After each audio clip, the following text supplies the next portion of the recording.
relationships, and anywhere that you have a relationship that's out of adjustment, that needs some balance, it's being highlighted.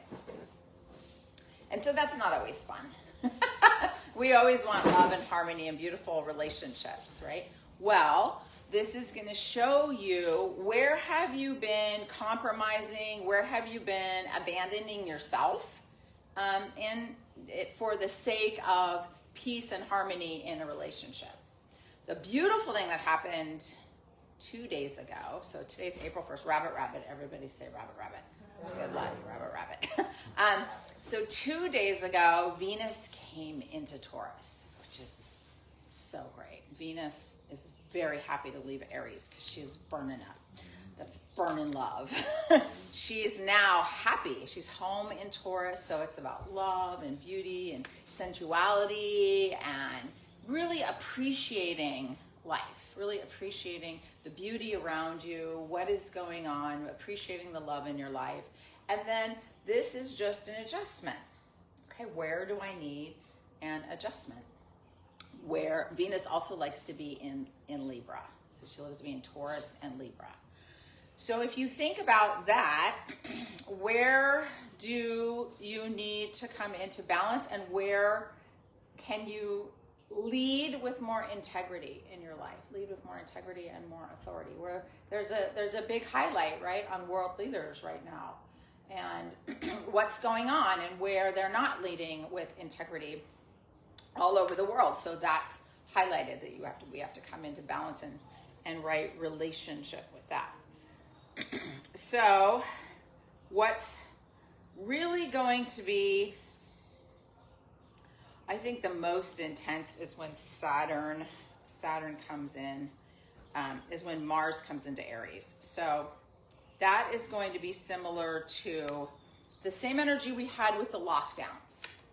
And that's happening. So I think the most intense week for April is going to be the 12th through the 19th.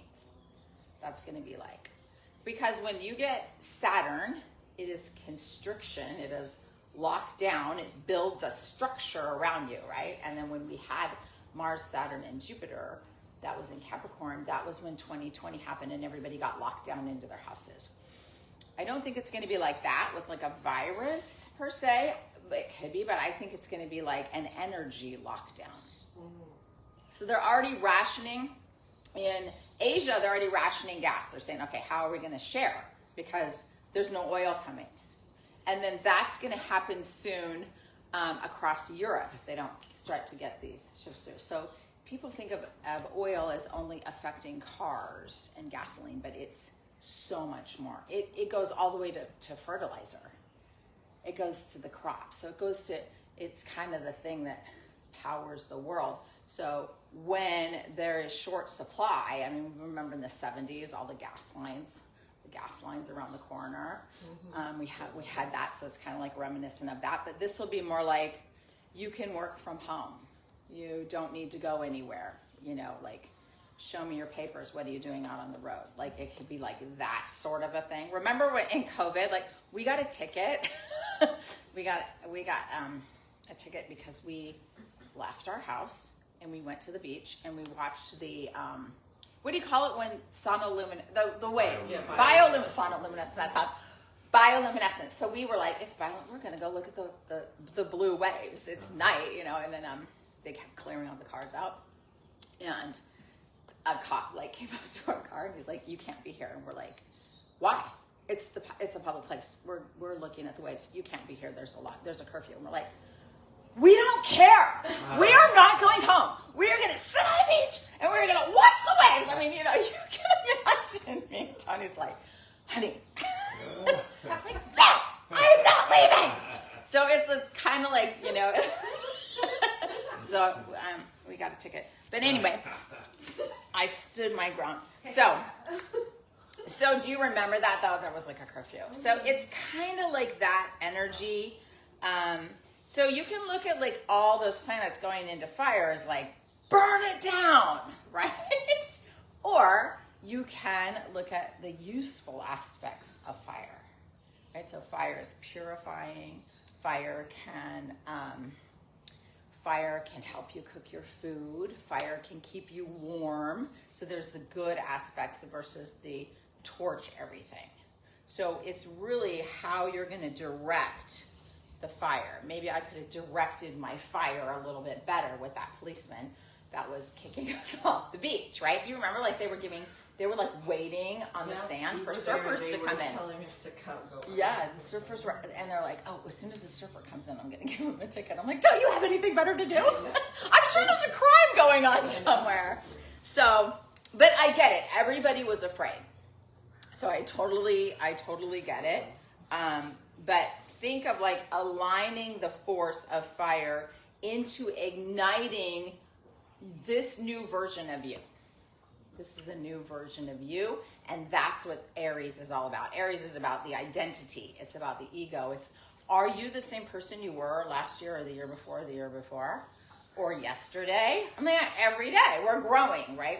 We can be completely different people. And so Aries is about standing in your authenticity and your truth and your sovereignty, and Libra is about finding the balance there.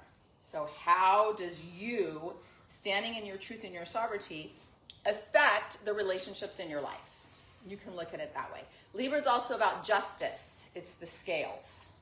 So when you see justice, she's holding the scales of balance. So where can you bring more balance? So when we look at your chart after class, and I can put your birth date in, we'll look at your chart. You'll see what house it's happening for you, where you need more balance. You probably already know. You don't need me to tell you. So we're going to do 2 Kriyas today. I pulled out Kriyas from the crisis kit. So the first, and they're very easy. It's actually a lot of sitting. It's a lot of like reprogramming yourself. Okay. So one is called the Kriya to throw off stress. This is a good one. And there's another one called Kriya to withstand the pressure of the times, but we just did that one.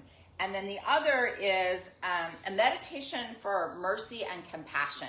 Because when you think of Venus, when you think of Libra, you think of Divine Mother. And this whole geopolitical war it's much deeper than what it looks. And in that area of the world, there was the desecration of the divine feminine.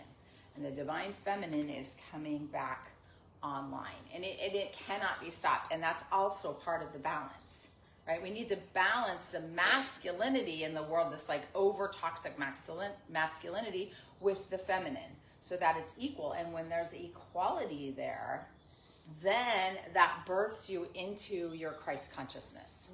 So you come into Christ consciousness awareness because you have that balance. When you're not balanced, right, you could be like, like when we do the Light Body School, the whole thing is about balancing the threefold flame, the love, wisdom, and power within yourself. And when you have too much of the blue flame, you have way too much power, right? So it has to be balanced with love, and it has to be balanced with the wisdom, with the golden light of wisdom. So that balance, and what helps you really balance the threefold flame is the violet flame, which we're doing this week, which is clearing your karma. So the violet flame is about forgiveness